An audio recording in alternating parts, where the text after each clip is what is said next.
So here we have a Batman bust from Hex 3D, and I used our filler paint on him, sanded him down, and one coat of regular primer, not filler primer, and then some white paint.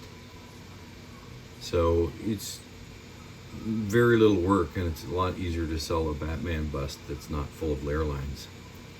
So it looks a little sharper. It's not perfect, but for minimal work, it's pretty good.